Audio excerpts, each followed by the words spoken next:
Salitan tayo. Salitan tayo. Tara, game. Game natin. Game na. Para support Rawi, tayo sa ano. Negative muna tayo. Game. Tara, G. Mabilis nakapagdesisyon ang lahat at unang kumuha ng komento ang Chares. Okay, tara kunin natin to. Ayun na. Kuya, isang negative po. Charet. I won't buy that maraming utang card eh.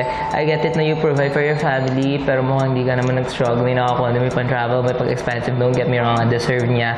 Yun kasi he works for it. Pero yung mga statement na bayad utang, gaano kalaki ba yan at di talaga mabay. Okay ako dyan, kuya. Laban ako dyan. Kung gaano kalaki yung utang, oh my God, sobrang laki talaga bakla na pati ngayon ayaw sabihin sa akin ng parents ko. Yung condo ko, yun nga yung inano ko sa inyo, and-explain ko sa inyo na isa sa pinaka-pangit na desisyon ko sa buong buhay ko kung bakit ako walang savings ngayon. Kasi sa sobrang busy na shoot ako ng vlog, kailangan ko na mag-move out. Kailangan ako mag-isa. Hindi siya negative for me, pero it's something na na-misunderstand ng mga people po sa akin, kuya. Gusto ko po talaga siya i-take as a way po para ma-explain naman po yung side ko, kuya. For the task, yes, but di ko makakalimutan na he was a yes man to Dustin. Nagbago lang siya nung nakalabas na siya, kaya nung bumalik, nag-iba na siya ng game plan. Anong game plan? Parang sa ginawa niya kay AZ. Anong ginawa ko kay AZ? I don't know.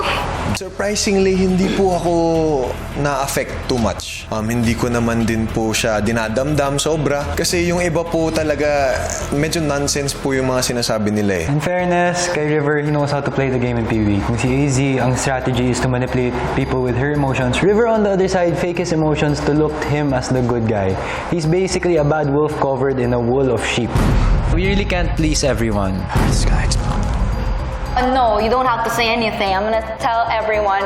Ako ang pumili kay Brent. Actually, hindi namin pinili isa't isa para manalo. Pinili namin isa't isa kasi komportable kami. And sa loob ng bahay na to, importante sa amin yung pagiging komportable sa kaduo mo. Na-hurt ako ng konti kasi yung iba sa kanila tingin yung friendship namin is not genuine. Parang ganun.